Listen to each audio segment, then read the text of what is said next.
અંગે સૌથી મોટા સમાચાર સામે આવી રહ્યા છે। ભાજપના ક્ષત્રિય નેતાઓની મહત્વની બેઠક યોજાઈ છે। ક્ષત્રિય સમાજનું આંદોલન ઉગ્ર બનતા આ બેઠક યોજાઈ છે।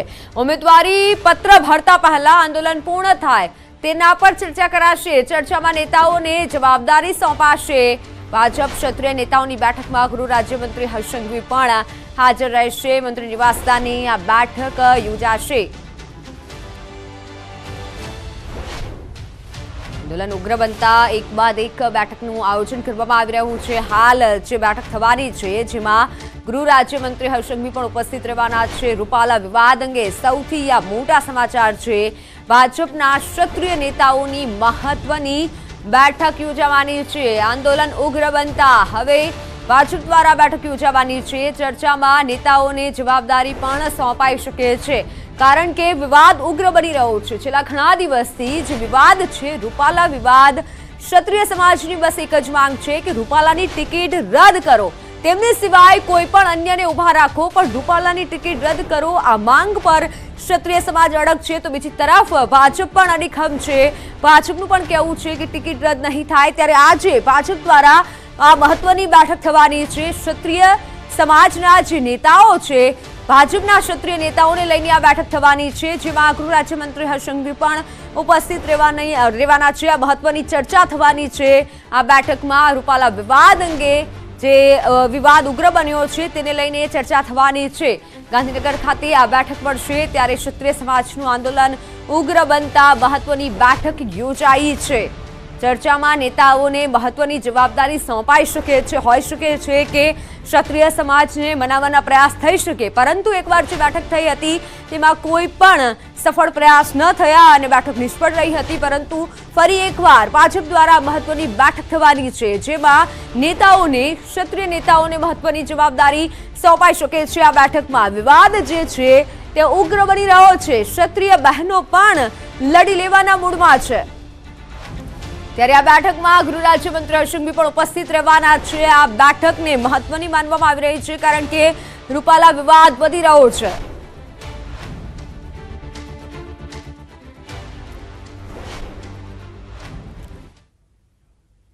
તો પરસોત્તમ રૂપાલાના પત્નીને ટિકિટ આપવાના નિવેદનને લઈને ક્ષત્રિયાણી ગીતાબા પરમારનું નિવેદન સામે આવ્યું છે। કહ્યું છે રૂપાલાના પરિવારમાંથી કોઈને પણ ટિકિટ ન મળવી જોઈએ।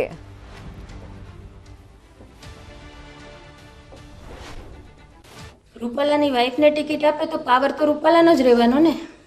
તો રૂપાલાની જે બુદ્ધિ છે એ જ આપણે સહન કરવાની રહેશે ને। રૂપાલાના વાઈફને આપવું ને રૂપાલાના આને આપવું ને તેને આપવું ને જરાય નહીં। રૂપાલાના ફેમિલીમાંથી કોઈને ટિકિટ આપવામાં આવશે તો અમારે એનો સખત વિરોધ છે। વલસાડ ખાતે બુથ કાર્યકરોનું સંમેલન યોજાયું જેમાં કાર્યકરોનો ઉત્સાહ વધારવા માટે ભાજપ પ્રદેશ અધ્યક્ષ CR પાટીલ પહોંચ્યા હતા। ધરમપુરના રાજચંદ્ર આશ્રમ ખાતે આ સંમેલન યોજાયું હતું જેમાં વલસાડ, નવસારી, ડાંગના કાર્યકરો અંગે અને અગ્રણીઓ પણ તેમાં ઉપસ્થિત રહ્યા હતા। તે ઉપરાંત નાણામંત્રી કનુ દેસાઈ પણ ઉપસ્થિત રહ્યા હતા। ભાજપ ઉમેદવાર ધવલ પટેલને જંગી લીડથી જીતાડવાનો વિશ્વાસ પણ કાર્યકરોએ દાખવ્યો હતો।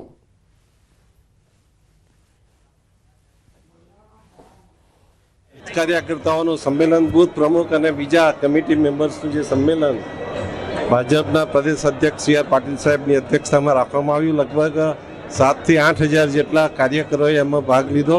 270+ ની માર્જિનથી ભારતીય જનતા પાર્ટીના ઉમેદવાર ધવલભાઈ પટેલને જીતાડવાનો એક સંકલ્પ જાહેર કર્યો। લોકસભા ચૂંટણીને લઈને તમામ રાજકીય પક્ષો પ્રચારમાં લાગી ગયા છે ત્યારે વડોદરામાં કોંગ્રેસની મહત્વની બેઠક યોજાઈ હતી। લોકસભા પ્રભારી ચંદ્રકાંત શ્રીવાસ્તવના નિવાસસ્થાને જશપાલસિંહ પઢિયાર, શહેર કોંગ્રેસ પ્રમુખ, કોર્પોરેટર અને મોરચાના પ્રમુખ, મહામંત્રીઓ અને કાર્યકરો હાજર રહ્યા હતા। તો બેઠકમાં લોકસભા ચૂંટણીમાં જીતની રણનીતિ ઘડાશે।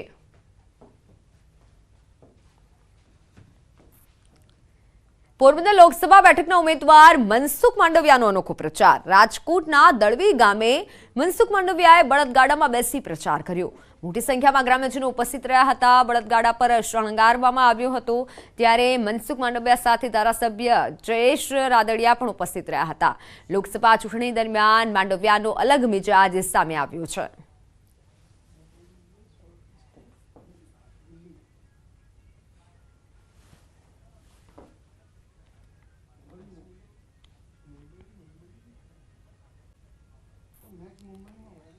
પોરબંદર લોકસભાના ઉમેદવાર ડોક્ટર મનસુખ માંડવિયા ગરબે રમ્યા. ગોંડલના તુળસિયા ગામે ચૂંટણી પ્રચાર દરમિયાન ગરબે રમ્યા હતા.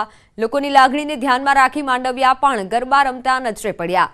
ત્યારે ચૂંટણી પ્રચાર દરમિયાન ગ્રામજનો સાથે ગરબા રમતા નજરે પડ્યા. લોકોનો અભૂતપૂર્વ પ્રતિસાદ જોઈ ખુશીથી ઝૂમી ઉઠ્યા હતા.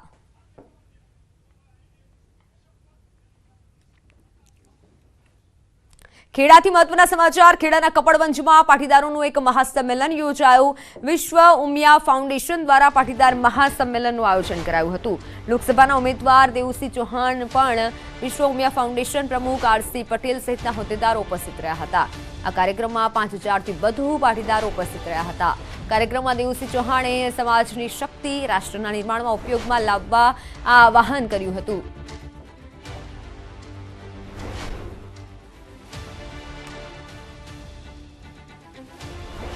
પાટીદાર સમાજની સ્વતંત્રતા પછીની બે પેઢીનો અવસર જે જોયો છે, જે ભૂતકાળ જોયો છે, પરિશ્રમ, સંઘર્ષ અને ત્યાગ જોયો છે, ત્યાર પછીની આ પેઢીનું દ્રશ્ય આપણે જોઈએ છીએ કે આખા ગુજરાતને અને દેશને અને વિદેશને માર્ગદર્શન આપે. અને ત્યારે ટાઈમ્સ સ્ક્વેર ઉપર એની ફિલ્મ ચાલે અને ટાઈમ્સ સ્ક્વેર પરની ફિલ્મ જોઈને દુનિયાને પણ સંદેશો જાય કે આ સમાજની સંગઠન શક્તિ છે. લોકસભાની ચૂંટણીના ગણતરીના દિવસો ગણાઈ રહ્યા છે. નેતાઓનો પ્રચાર જોરશોરથી રહ્યો છે, ત્યારે કેટલાક સમાજ દ્વારા સંમેલનના પણ આયોજન કરવામાં આવ્યું છે. મારી પાછળ તમે સીધા દ્રશ્યો જોઈ રહ્યા છો. આ દ્રશ્યો છે કપડવંજના. કપડવંજ વિશ્વ ઉમિયા ફાઉન્ડેશન ખેડા જિલ્લા દ્વારા મહાસંમેલનનું આયોજન કરવામાં આવ્યું છે. વાત કરવામાં આવે તો 5000થી વધુની જનમેદની વચ્ચે આ સંમેલનનું આયોજન કરવામાં આવ્યું છે. આ સંમેલનની અંદર વિશ્વ ઉમિયા ફાઉન્ડેશન પટેલ, ખેડા લોકસભા ભાજપના ઉમેદવાર દેવુસિંહ ચૌહાણ સહિતના જે નેતાઓ છે તે ઉપસ્થિત જોવા મળી રહ્યા છે. વાત કરવામાં આવે સંમેલનની અંદર સમગ્ર ખેડા જિલ્લામાંથી જે કડવા પાટીદાર સમાજ છે, વિશ્વ ફાઉન્ડેશન, અન્ય પાટીદારો છે, તમામ પાટીદારો આગળ ઉમટી આવ્યા છે. જે પ્રકારે તમે જોઈ રહ્યા છો કે હાલમાં સ્ટેજ ઉપર જે આરપી પટેલ સાહેબ, ખેડા જિલ્લા ભાજપ પ્રમુખ અજય બ્રહ્મભટ્ટ હોય, આ તમામ નેતાઓ અત્યારે સ્ટેજ ઉપર ઉપસ્થિત જોવા મળી રહ્યા છે અને એક મેસેજ ચોક્કસથી એક આપવા માંગી રહ્યા છે કે આગળ કપડવંજની અંદર પણ આ પાટીદાર સંમેલન દ્વારા ક્યાંક સમર્થન આપતા હોય તેમ નજરે પડી રહ્યા છે. ઉમંગ પટેલ, ન્યૂઝ 18 ગુજરાતી, કપડવંજ, ખેડા. તો ખેડાના કપડવંજમાં પાટીદાર સંમેલન યોજાયું. ક્ષત્રિય ધારાસભ્ય રાજેશ ઝાલાએ દેવુસિંહ ચૌહાણને સમર્થન આપવા માટે આહવાન કર્યું. સામાજિક પ્રસંગમાં આડકતરી રીતે દેવુસિંહ ચૌહાણ માટે મત માંગ્યા. સૌને સાથે લઈ ચાલનારા આપણા નેતા એટલે દેવુસિંહ ચૌહાણ. ત્યારે આપ સૌ સમજી ગયા હશો એટલે કંઈ કહેવાની જરૂર નથી તેવું પણ કીધું. આપણે સૌએ સાથે મળી બને એટલો ટેકો આપવાનું છે. આપણા ઉમેદવાર દેવુસિંહજી પણ અહીંયા ઉપસ્થિત છે. સમાજનો કાર્યક્રમ છે એટલે કેટલીક મર્યાદાઓ છે, પણ આપ સૌ મારી વાતને સમજી ગયા છો અને આપ સૌને વધુ કઈ વિગતથી કહેવાનું હોય નહીં. આપ સૌના આશીર્વાદથી આ વિસ્તારનું નેતૃત્વ એ વર્ષોથી કરતા આવ્યા છે અને સમગ્ર સમાજને, તમામ સમાજોને સાથે લઈને ચાલવા વાળું વ્યક્તિત્વ એટલે દેવુસિંહજી. અને જ્યારે આપણા કપડવંજ અને કઠલાલ તાલુકાને જરૂર પડી ત્યારે આપણે સૌએ અમને જ્યારે પણ યાદ કર્યા ત્યારે અમને આપણા પ્રશ્નોને પ્રથમ પ્રાધાન્ય આપ્યું છે. ત્યારે આપણે સૌએ અમને મદદરૂપ થઈશું એ જ અભ્યર્થના સાથે. અને બીજું કે આ સંસ્થા દ્વારા ખૂબ સારી કામગીરી કરવામાં આવી રહી છે. લોકસભાની ચૂંટણીને ગણતરીના દિવસો બાકી છે ત્યારે આવતીકાલે બનાસકાંઠાના ડીસામાં રાજસ્થાનના પૂર્વ મુખ્યમંત્રી આવશે. અશોક ગેહલોત ડીસાના માલગઢ ખાતે માળી સમાજના આગેવાનો સાથે બેઠક કરશે. બનાસકાંઠા કોંગ્રેસના ઉમેદવાર જ્ઞાનીબેન ઠાકોર છે ત્યારે જ્ઞાનીબેન અશોક ગેહલોત સાથે પ્રચારમાં જોડાશે.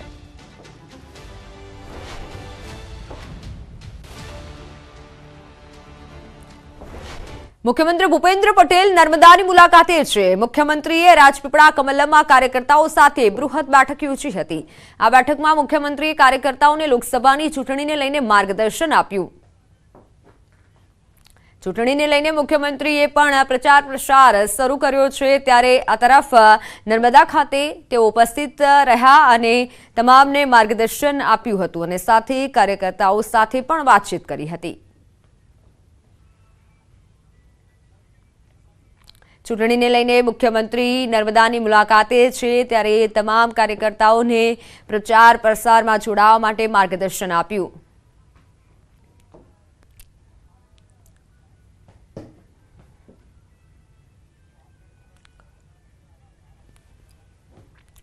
તો વાત હવે તમારી બેઠક તમારી વાતની.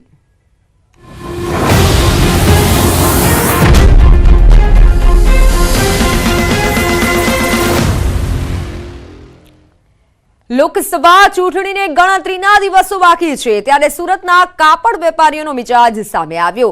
કાપડ વેપારીઓ સત્તાધારી પાર્ટી સાથે રહેવા માંગે છે, પરંતુ તેઓની કેટલીક માંગ છે. MSME આવ્યા બાદ વેપારીઓની હાલત વધારે કફોડી બની છે. વેપારીઓનું કહેવું છે કે છેલ્લા 3 મહિનાથી ધંધો ઠપ છે. નિયમોમાં સુધાર કરવા અગાઉ પણ રજૂઆતો કરાઈ હતી. જો આ મામલે હવે નવા નાણાકીય વર્ષમાં ફેરફાર કરવામાં આવે તો ફાયદો થશે, અને આ ઉપરાંત ઉઠામણા કેસમાં દિવસે ને દિવસે વધારો થઈ રહ્યો છે તેના તરફ પણ ધ્યાન દોરવા માંગ કરાઈ છે. લોકશાહીના સૌથી મોટા પર્વની જાહેરાત એટલે કે લોકસભાની ચૂંટણીની જાહેરાત થતાની સાથે ગુજરાતનું આર્થિક પાટનગર સુરત અને સુરતનો મહત્વનો ઉદ્યોગ કાપડ, આ કાપડના વેપારીઓની ચૂંટણીને લઈને શું આશા, શું અપેક્ષાઓ છે, આપણે જાણવાનો પ્રયાસ કરીએ. આપણી સાથે સૌથી પહેલાં છે કહી શકાય રંગનાથ સાડા છે, આપણે એમની સાથે વાત કરીએ. રંગનાથભાઈ, आने वाले दिनों में लोकसभा के चुनाव आ रहे हैं, क्या आशा, क्या अपेक्षा, क्या कहना चाहोगे? देखिए, अभी तो लोकसभा चुनाव आप बात कर रहे हैं, आशाएं अपेक्षाएं बहुत ज़्यादा है, और वैसे सरकार मालूम है सभी को कौन सी सरकार यानी स्थिर सरकार है, लेकिन व्यापारियों की अगर बात करने जाऊँ तो बहुत बड़ी एक समस्या खड़ी हुई है. जीएसटी कोरोना के बाद एक MSME एक्ट को लेकर के एक समस्या आई है कि इनकम टैक्स में एक 43BH करके एक सेक्शन आया है.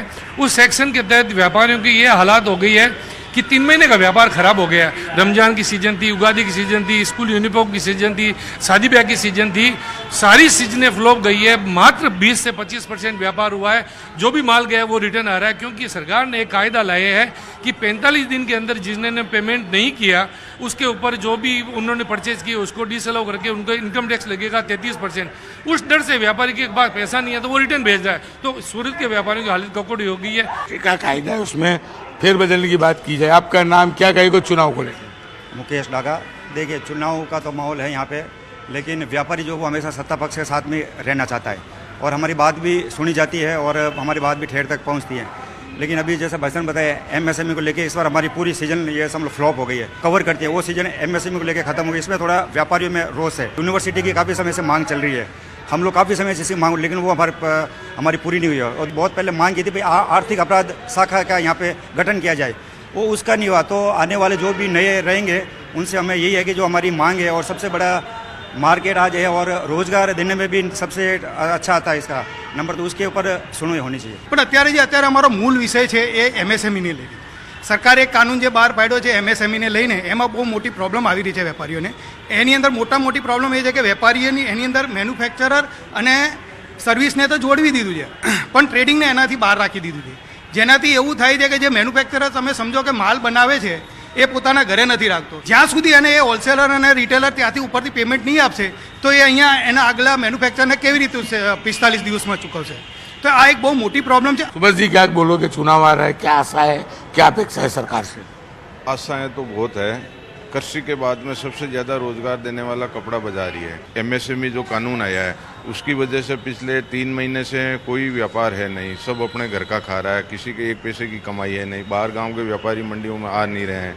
तो स्थिति तो बड़ी गंभीर है. जो भी सरकार आवे कपड़ा बाजार के लिए कुछ करना चाहिए. છેલ્લા 10 વર્ષમાં કપડા ઉદ્યોગમાં જે રીતે વિકાસ થયો છે અને હજુ પણ વિકાસની આશા છે. જો કે નાના જે સમસ્યાઓ છે આવનારી ચૂંટણી બાદ એ સમસ્યાઓ દૂર થશે તેવી આશા સુરતના કાપડ વેપારીઓની છે. કેમેરામેન ભરત બ્રહ્મભટ્ટ સાથે કૃતેશ પટેલ, ન્યૂઝ 18 ગુજરાતી, સુરત. તો ક્ષત્રિયોના વિરોધ વચ્ચે સુરતમાં પરસોત્તમ રૂપાલાએ જોરશોરથી પ્રચાર કર્યો છે. પાટીદાર સમાજે રૂપાલાનું ઉષ્માભેર સ્વાગત કર્યું. ઉમિયાધામમાં મા ઉમિયાના દર્શન કર્યા. પરસોત્તમ રૂપાલા સાથે ભરત બોગરા જોડાયા પ્રચારમાં. તો સુરતમાં સૌરાષ્ટ્રના મતદાતાઓને રીઝવવાનો પણ પ્રયાસ કર્યો. પરસોત્તમ રૂપાલાએ સુરતમાં જાહેર સભાને સંબોધી અને પહેલા સુરત મિની સૌરાષ્ટ્ર હતું તેવું પણ જણાવ્યું. હવે સુરત મિની ઇન્ડિયા બની ગયું છે. બીજા મતદારોને પણ પોતાના પ્રાંતમાં જઈ મતદાન કરવા માટે અપીલ કરી. પોતાના રાજ્યમાં જઈ ભાજપ માટે મતદાન કરવા માટે અપીલ કરી. સુરત એક એવી જગ્યા છે કે અહીંયા હું શરૂઆતમાં ભાષણો કરવા આવતો ત્યારે એવું બોલતો કે હું મિની સૌરાષ્ટ્રની અંદર ભાષણ કરું છું. ત્યારે 95 2000 એવો સમયગાળો હતો ત્યાં. અને હવે હું ગર્વપૂર્વક કહી શકું કે હું સુરતમાં વાત કરતો હોઉં તો હું મિની ઇન્ડિયામાં ભાષણ કરી રહ્યો છું. કોઈ વિરોધ છે નહીં, બધા સાથે. રાજકોટ લોકસભામાંથી વસતા દરેક જ્ઞાતિ સમુદાયના લોકોને શુભેચ્છા મુલાકાત છે, સવારથી મળવાનું છે, બીજું કોઈ મિટિંગનું આયોજન નથી. કોઠારે વરાણ જે મેં કીધું એમ રાજકોટ લોકસભા વિસ્તારના કોઈ પણ ગામમાંથી વસતા હોય, સહી, સુતાર, દરજી, મિસ્ત્રી